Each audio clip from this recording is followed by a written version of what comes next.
Hello fellow cinephiles, Film Guru here. So today I'm reviewing a film that came out last year, but I've been unable to get it until now. So today I'm reviewing Mandy. Now this was directed by Panos Cosmatos and stars Nicolas Cage, Andrea Roseborough and Linus Roach. This film is about the enchanted lives of a couple in a secluded forest who are brutally shattered by a nightmarish hippie cult and their demonic henchmen, propelling a man into a spiral, surreal rampage of vengeance. It looks at how Mandy is taken by this crazy cult and subsequently killed in front of Nicolas Cage's character Red Miller. And it sort of looks at the different stages he goes through: denial, anger, aggression, and he ultimately forms a plan of vengeance, doing all he can to ultimately kill all the people responsible for the death of his girlfriend. And it sort of propels him into this ultimately journey through hell, like the bowels of hell, trying to find his way through and make the people pay who ultimately caused his suffering. And that's what this film's really about, just a rampage of this man going psychotic and wreaking vengeance upon the people responsible for the death of his girlfriend. This film is just mind-blowing. It's just fantastic in so many ways. Yes, it's dark. Yes, it's brutal. Yes, there are moments of feeling uncomfortable. There's something really unique and original about this story.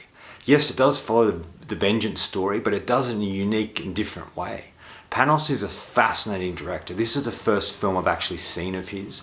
And because of this film, I really want to go and see the other film that he did, his first film, which is Beyond the Black Rainbow, which I'm so fascinated to see after seeing this. It's tragically beautiful, this film. There's something hypnotic about it. It's like this bad acid trip in a lot of ways. And you're just sort of thrown into this particular world that you don't quite know and aren't really familiar with. And it's very dark.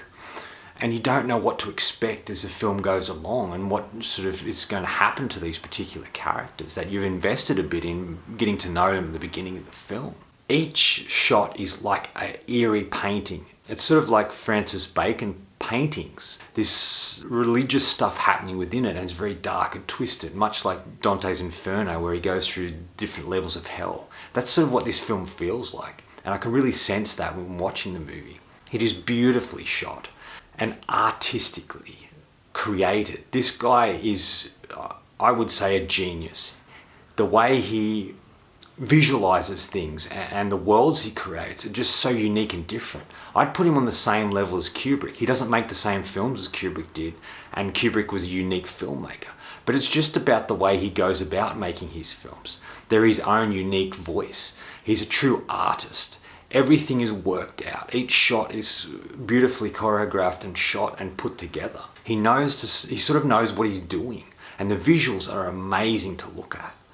And this film just is astonishing on so many levels. And the brutality is brutal, and it does feel like you're thrust upon this character going through hell, trying to make his way through hell and making the people responsible for the death of his girlfriend pay for what they've done.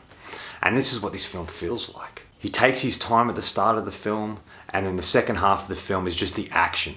Now I've heard a lot about this film, and people prefer the second half of the movie, and they believe that that's what they thought the whole film was going to be like, and they hoped that's what it would be. But it's not quite like that. It's sort of broken into two parts, the first half and the second half. And even though the second half is quite brutal, and Nicolas Cage being Nicolas Cage, but he feels a bit contained here than he usually does, and him cutting sick and going crazy and killing all these people in creative and really disturbing ways. Yes, that part is entertaining, but to me, what I loved the most about this was the first half of the film. A lot of people are probably going to disagree with that. The reason I like the first half more is it sets up the characters. There's an eeriness. There's this tension of something going to happen, but you're not quite sure what it is. There's a real darkness to it, and there are moments of light. But you start to work out everything that's said. All these, Mandy starts talking about a particular story about starlings and how her father taught her and the kids how to kill them in sort of this story. It all relates to what's going on. Mandy's reading a novel in the film, and as she reads it, we get to hear her reading it in her head. And it represents so much of what's going on in the story and what's going to happen later. Everything in this film adds to the story in some way.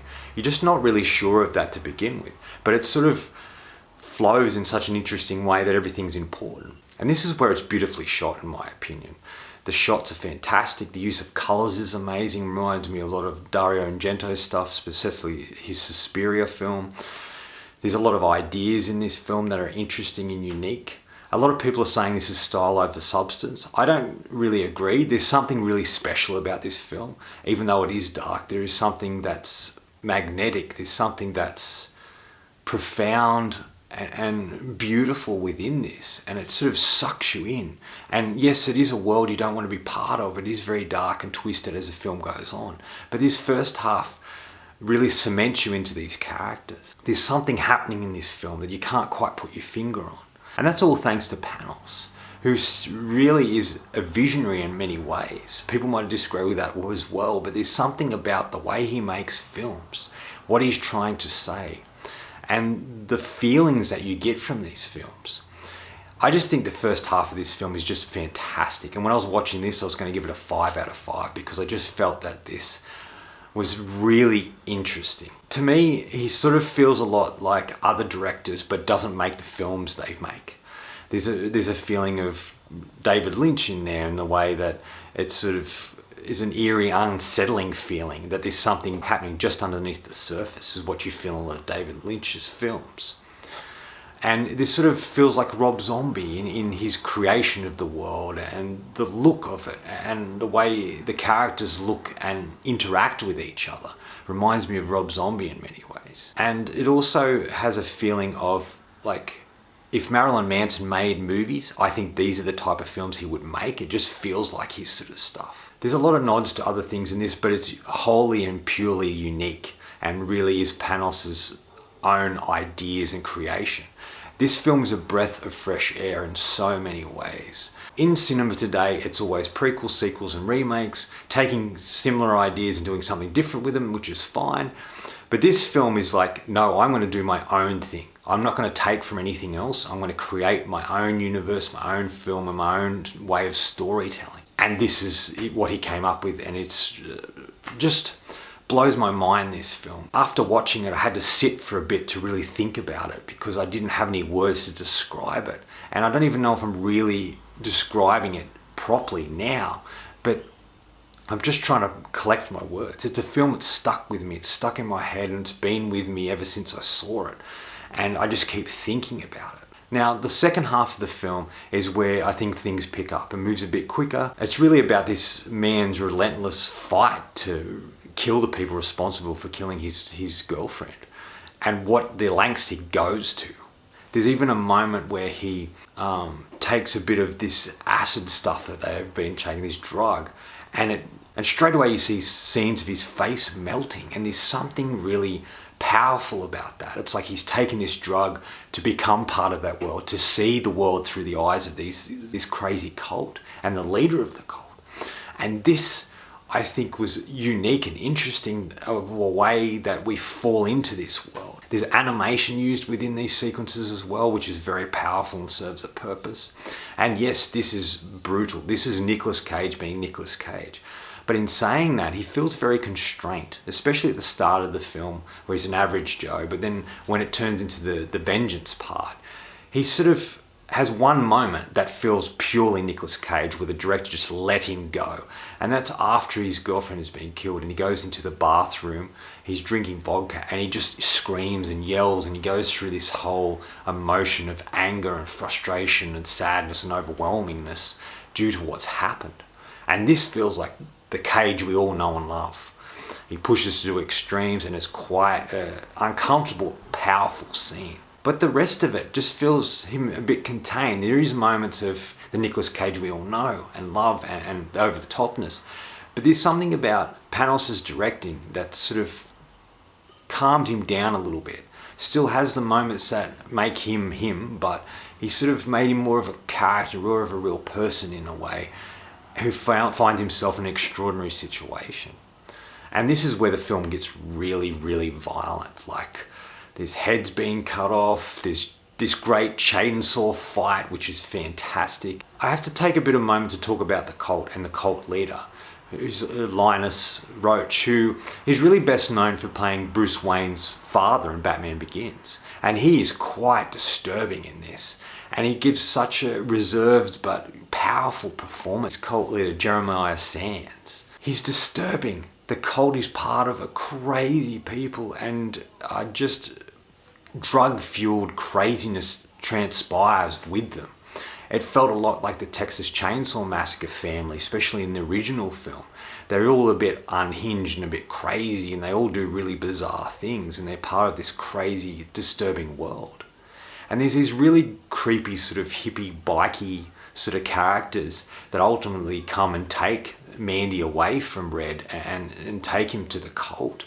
And they're just crazy people. It just feels like they're sort of demons in a way, that they're being sent upon the world to do these terrible things. And like Linus sort of is the devil in a way. That's just how I felt about this film. There was so much to this that just felt ultimately Dante's Inferno to me. He's traveled through the levels of hell to get to where he needs to be, emotionally and mentally.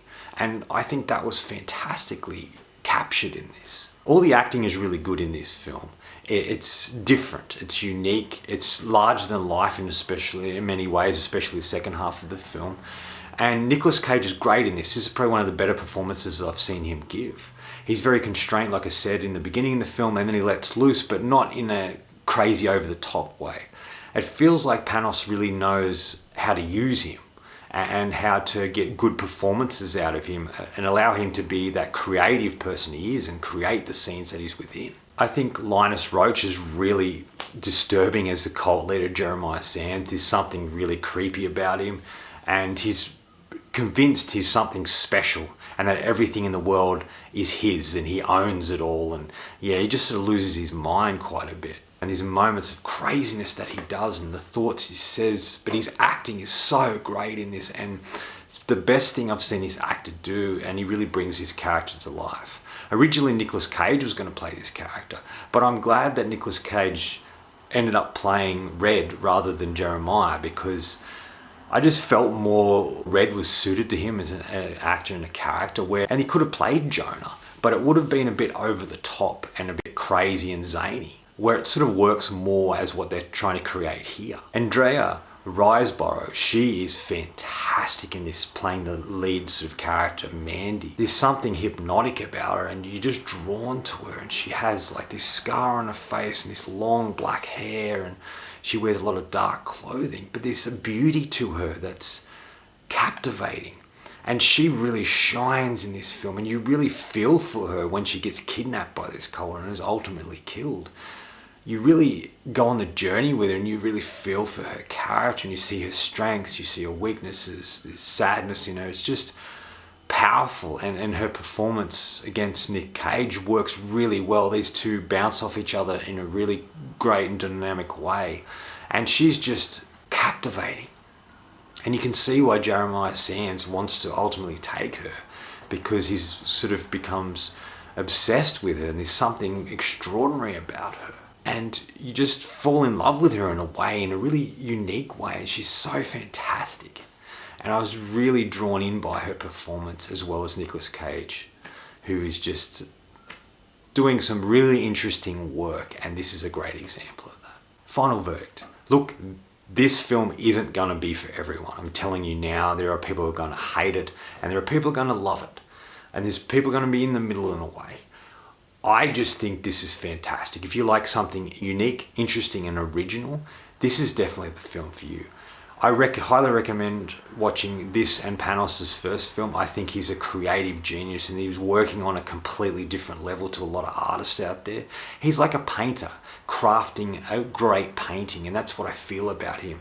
I put him in there with Yorgos Lanthimos, who is another interesting, unique director who has a unique vision, but there's something really powerful, palatable, and primal about the films that Panos makes. You're a fan of Nicolas Cage, that's part of half the reason you want to see this. This is definitely worth your time.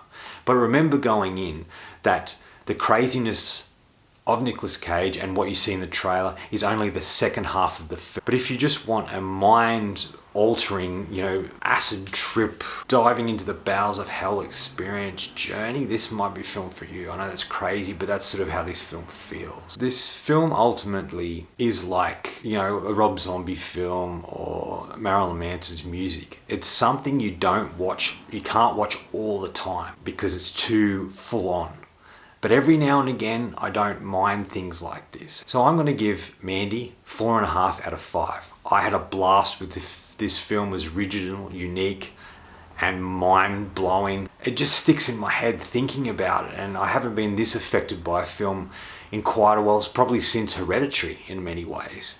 And I've just absolutely loved this film. I think it's fantastic, and I highly recommend it if you like something different. Anyway, that's all from me today. Thanks for watching. I hope you enjoyed this video, and if you did, please hit subscribe down the bottom. Follow me on Facebook and Twitter. Otherwise, until next time, enjoy the movies.